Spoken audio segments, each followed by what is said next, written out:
Hi everyone, my name is Azizi Marshall. I am the founder and CEO of the Center for Creative Arts Therapy in Downers Grove, and I wanted to talk to you a bit more about what self-awareness is and mindfulness is and why it's so important for teens.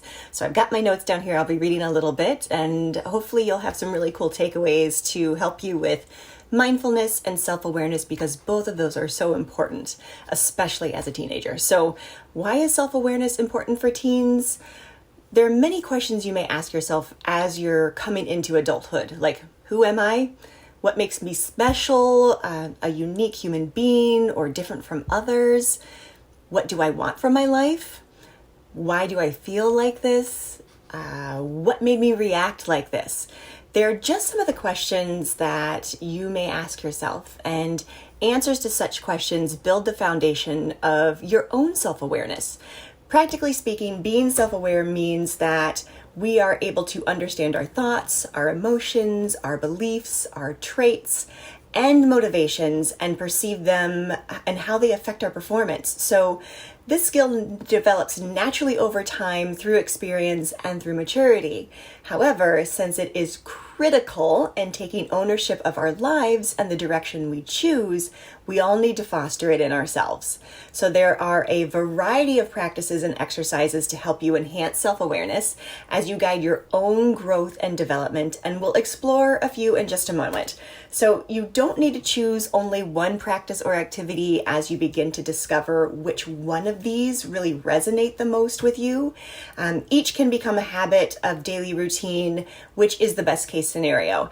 And remember, it's good for all of us to be open to applying them in our own lives. And again, you can pick and choose which ones work best for you. So first is time and space for self-reflection. We all need this. We live in a very busy world where speed and multitasking has become the norm. However, our brains haven't evolved fast enough to catch up and process all the information and impressions inundated us daily. So sometimes, ideally each day, we need to slow down, pause, be still, and be left quietly alone for self-reflection, because this will help ground us in reality. So this applies to you as well, especially after a busy day of school or a busy week. And if you are more introverted, you may prefer to spend some time alone. I'm a huge introvert, so I love spending time just to myself in order to recharge. I think of it as recharging my batteries. However, you might explore and learn different ways to self-reflect, which could be beneficial for you.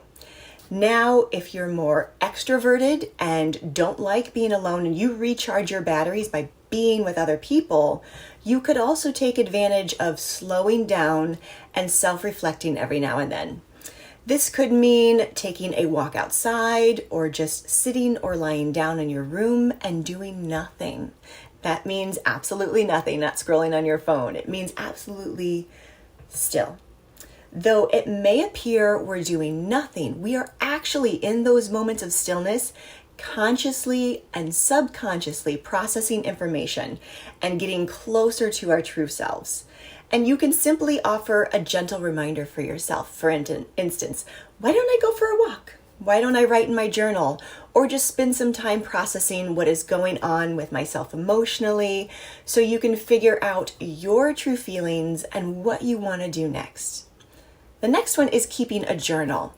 This is another form of self-reflection, but it is especially beneficial for teenagers. Writing our thoughts down can help us explore what is going on in our minds, what we think, how we feel, what inspires us, and what frightens us. Writing provides a sense of clarity, especially for confusing or complex feelings we don't yet understand. For the emotionally loaded or conflicted experiences you may face as you grow, writing a journal is particularly useful since it provides a safe space for expressing your feelings, and there is a greater chance that creative solutions will emerge in the form of new decisions and new actions. Journals also can take many forms. It's not just writing down words. Besides the classic diary, they can combine words with drawings or images or even music, if you think of it that way. So whether you're a visual person or an auditory person, you may find that drawing images or sketching, those are things that help you process your emotions in your journal. Or listening to music, writing down lyrics, that's another way to process your emotions. So it doesn't have to just be writing down things, you could explore it in different ways. Now on to mindfulness practices. Mindfulness practices develop awareness in the here and now. They promote non-judgmental observance and acceptance of our inner thoughts and feelings and help us release and overcome emotional pain. So inspired by the wisdom of the East, particularly the Buddhist tradition of meditation, it was one of the first to be introduced and adapt mindfulness practices to the Western world. So due to its proven clinical effects on stress reduction, enhancement of self-awareness, inner balance, and general well-being, a variety of mindfulness techniques have been developed for application in daily life and school programs. So you can find available mindfulness programs in your area, or even find some guided online sessions and practice it on your own or together with your family and friends. There's the Calm app, there's tons of YouTube videos, Headspace, and there's a Peloton app too that has meditations and exercise. So they're all great places to explore meditations that fit your own unique personality and needs.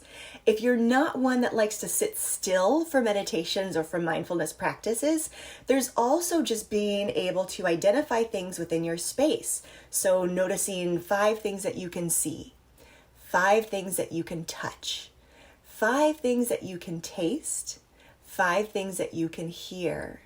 So think about that. Even just spending a moment noticing all of your senses, what you can see, touch, feel, hear, all of those things, doing that at once, that can help you be mindful just in the space. It literally takes 1 minute to do that. So there's many different ways that you can practice mindfulness. So I encourage you to check out a bunch of YouTube videos and see what works best for you. The next is emotional learning. Emotional awareness, understanding why we feel a certain way, and knowing how to handle these feelings is crucial to success and happiness in every aspect of our lives. So psychotherapist Claude Steiner actually defines this ability as emotional literacy.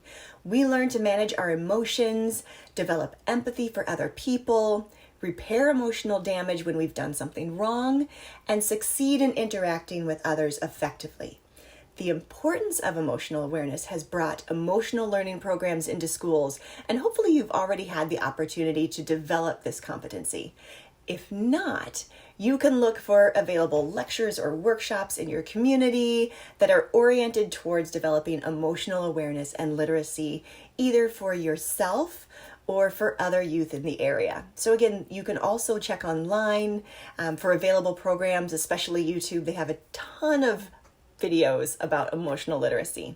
So here you can find about emotional literacy and even download, there's a full book that you can download by Claude Steiner about this. You can also enhance your emotional development through the use of movies. That I love. So by watching movies about different life situations, challenging moments, and emotionally charged films, you can not only learn more about your own emotions, you can learn how your emotions affect others, as well as how others' emotions affect you. The last piece is the mind-body connection. So long a tradition in Eastern cultures and advocated widely by current holistic practitioners, mind-body awareness, or the ability to listen to your body through sensory experiences, can enhance and develop a full sense of self-awareness. So besides yoga, there are numerous practices that can help us integrate mind-body experiences. Some are spiritual in nature, while others are more physical. So free dance practices with elements of improvisation, such as 5 rhythms, open floor, or authentic movement, also referred to as moving meditation, walking meditations, walking through a labyrinth and focusing just on your footsteps. They're all wonderful examples. All of these can help us focus on our inner selves become rooted and more fully present. So if you're more inclined to work through your thoughts and emotions through your body or through movement, seek out these activities and practices that best match your channels of communication with yourself. So know thyself. It was inscribed at the Delphi temple. This virtue was as valued in ancient times as it is today. So let's work on acquiring this wisdom by making some of these activities a part of your life and prepare yourself to be able to lead mindful and fulfilling lives. Try them out, see which ones work, see which ones don't, and then make them a part of your daily practice. Until then, be well.